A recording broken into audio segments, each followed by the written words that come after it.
ಈ ತಾನು ಬೆಳೆದು ತನ್ನವ್ರನ್ನನ್ನು ಬೆಳೆಸೋ ಗುಣ ಎನ್ನುವಂಥ ಒಂದು ಹಾಡಿದೆ. ಸೊ ಅದೇ ರೀತಿ ನೀವು ಬೆಳೆದು ಇನ್ನೂ ಹಲವಾರು ಬೆಳಿಬೇಕು, ನನ್ನ ರೀತಿ ಆಗಬೇಕು ಎನ್ನುವಂಥದ್ದು. ಹೌದು, ಅಂದರೆ ಖಂಡಿತವಾಗಿಯೂ ಆ, ಯಾರೇ ಬೆಳೆದಿದ್ರು ಅವ್ರಿಗೆ ಯಾರೋ ಒಬ್ಬರು ಸಹಕಾರ ನೀಡಿರ್ತಾರೆ ಸರ್. ಆ, ಮರಕ್ಕೆ ಇದು ಇವತ್ತೊಂದು ಒಂದು ಸಸಿ ಬೆಳೆದು ಮರ ಆಗಿದೆ ಅಂದರೆ ಅದಕ್ಕೆ ಯಾರೋ ನೀರು ಹಾಕಿರ್ತಾರೆ, ಯಾರೋ ಗೊಬ್ಬರ ಹಾಕಿರ್ತಾರೆ. ಸೊ ಹಾಗಾಗಿ ನಾನು ಹೇಳ್ದಂಗೆ ನಾನು ಬೆಳೆದಿದ್ದೀನಿ ಅಂದರೆ ಅದಕ್ಕೆ ಕಾರಣ ನನ್ನವರು. ಅವರಲ್ಲಿ ಯಾರಾದರೂ ಆಸಕ್ತರು ಪ್ರತಿಭಾನ್ವಿತರಿದ್ದರೆ ನನ್ನ ಕೈಲಾದ ಒಂದು ಸಣ್ಣ ಕೊಡುಗೆ VPCC ದ್ವಾರ್ ಮ್ಯೂಸಿಕ್. ನೀವೆಷ್ಟೋ ರಿಯಾಲಿಟಿ ಶೋಗಳಲ್ಲಿ ಹೇಳ್ಕೊತೀರ, ಅಂದರೆ ಯಾವುದೋ ದೂರದ ಬೀದರು, ಕಲಬುರಗಿ ಆ ರೀತಿ ದೂರದ ಹಳ್ಳಿಯಿಂದ ಬಂದಂಥ ಬಡ ಮಕ್ಕಳಿಗೆ ಸೊ ವಿಶೇಷವಾಗಿ ಕರೆದು ಆರೈಕೆ ಮಾಡ್ತೀರಾ, ಕ್ಲಾಸಸ್ಸನ್ನು ಕಲಿಸ್ತೀರಾ. ಸೊ ವಿಶೇಷವಾಗಿ ನೀವೇ ವೈಯಕ್ತಿಕವಾಗಿ ತರಬೇತಿಯನ್ನು ಕೊಡ್ತೀರಾ. ಆ ರೀತಿ ಆದಾಗ ಇನ್ನೊಂದು ರೀತಿ ಯಾವ ರೀತಿ ಖುಷಿ ಆಗುತ್ತೆ? ಖಂಡಿತವಾಗಿಯೂ ಇದರ ಉದ್ದೇಶನೇ ಅದು. ಇನ್ಫ್ಯಾಕ್ಟ್ ಬರ್ತಾನೂ ಇದ್ದಾರೆ, ನಾಡಿನ ಮೂಲೆ ಮೂಲೆಗಳಿಂದ ಪ್ರತಿಭೆಗಳು ಬರ್ತಾ ಇದ್ದಾರೆ, ಇಲ್ಲಿ ಕಲಿತಾ ಇದ್ದಾರೆ. ನಮ್ಮಿಂದ ಏನಾಗುತ್ತೋ ಆ ಸಹಕಾರವನ್ನು ನಾವು ಖಂಡಿತ ನೀಡ್ತೇವೆ. ಇಷ್ಟು ದಿವಸ ನಾವು ಖ್ಯಾತ ಗಾಯಕ ವಿಜಯ್ ಪ್ರಕಾಶ್ ಅಂತಿದ್ವಿ, ಈಗ ದ್ವಾರ್ ಮ್ಯೂಸಿಕ್ನ ವಿಜಯ್ ಪ್ರಕಾಶ್ ಅನ್ಬಹುದಾ? ಅಲ್ಲ, ಅಂದರೆ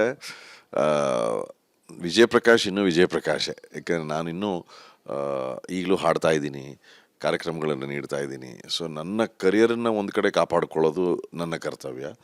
ಅದರೊಂದಿಗೆ ಈ ರೀತಿ ಒಂದು ಸಂಸ್ಥೆಯನ್ನು ಬೆಳೆಸೋದು ಕೂಡ ನನ್ನ ಜವಾಬ್ದಾರಿ. ಸೊ ನನ್ನನ್ನು ಕಾಪಾಡಿಕೊಂಡು ನನ್ನ ಸಂಗೀತಕ್ಕೆ ಏನು ಗಮನ ಕೊಡಬೇಕು ಅದನ್ನು ಕೊಡ್ತಾ ಇದ್ದೀನಿ. ಇದು ನನ್ನ ಹೆಂಡತಿಯ ಸಹಕಾರ ಮತ್ತು ಒಂದು ತಂಡದ ಸಹಕಾರದಿಂದ ಮುಂದುವರಿಸ್ತಾ ಇದ್ದೀನಿ. ಸರ್, ನೀವು ವಿಶ್ವದ ಮೂಲೆ ಮೂಲೆ ತಿರುಗಿ ಕಾರ್ಯಕ್ರಮಗಳನ್ನು ಕೊಟ್ಟಿದ್ದೀರಾ. ಅದೊಂದು ಮೂಲೆ ನಾನು ತಲುಪಕ್ಕಾಗ್ತಿಲ್ಲ, ಅಲ್ಲೊಂದು ಕೊಡಬೇಕು ಅನ್ನುವಂಥದ್ದು ಯಾವ್ದಾರದ್ದು ಇದೆಯಾ? ಇಲ್ಲ ಸರ್, ಬಹುತೇಕ ಎಲ್ಲ ವೇದಿಕೆಗಳಲ್ಲೂ ಕಾರ್ಯಕ್ರಮ ನೀಡಾಯಿತು. ಹಾಗಾಗಿ ಆ ರೀತಿ ಏನಿಲ್ಲ. ಈಗೇನೆಂದರೂ ಏನಂದರೆ ಏನು ಬರುತ್ತೋ ಅದನ್ನು ಜವಾಬ್ದಾರಿಯುತವಾಗಿ ನಿರ್ವಹಿಸಬೇಕು ಅನ್ನೋ ಆಸೆ ಅಷ್ಟೇ. ಈ ತಾನು ಬೆಳೆದು ತನ್ನವ್ರನ್ನನ್ನು ಬೆಳೆಸೋ ಗುಣ ಎನ್ನುವಂಥ ಒಂದು ಹಾಡಿದೆ. ಸೊ ಅದೇ ರೀತಿ ನೀವು ಬೆಳೆದು ಇನ್ನೂ ಹಲವಾರು ಬೆಳಿಬೇಕು, ನನ್ನ ರೀತಿ ಆಗಬೇಕು ಎನ್ನುವಂಥದ್ದು. ಹೌದು, ಅಂದರೆ ಖಂಡಿತವಾಗಿಯೂ ಯಾರೇ ಬೆಳೆದಿದ್ರು ಅವ್ರಿಗೆ ಯಾರೋ ಒಬ್ಬರು ಸಹಕಾರ ನೀಡಿರ್ತಾರೆ ಸರ್. ಮರಕ್ಕೆ ಇದು ಒಂದು ಸಸಿ ಬೆಳೆದು ಮರ ಆಗಿದೆ ಅಂದರೆ ಅದಕ್ಕೆ ಯಾರೋ ನೀರು ಹಾಕಿರ್ತಾರೆ, ಯಾರೋ ಗೊಬ್ಬರ ಹಾಕಿರ್ತಾರೆ. ಸೊ ಹಾಗಾಗಿ ನಾನು ಹೇಳ್ದಂಗೆ ನಾನು ಬೆಳೆದಿದ್ದೀನಿ ಅಂದರೆ ಅದಕ್ಕೆ ಕಾರಣ ನನ್ನವರು. ಅವರಲ್ಲಿ ಯಾರಾದರೂ ಆಸಕ್ತರು ಪ್ರತಿಭಾನ್ವಿತರಿದ್ದರೆ ನನ್ನ ಕೈಲಾದ ಒಂದು ಸಣ್ಣ ಕೊಡುಗೆ VPCC ದ್ವಾರ್ ಮ್ಯೂಸಿಕ್.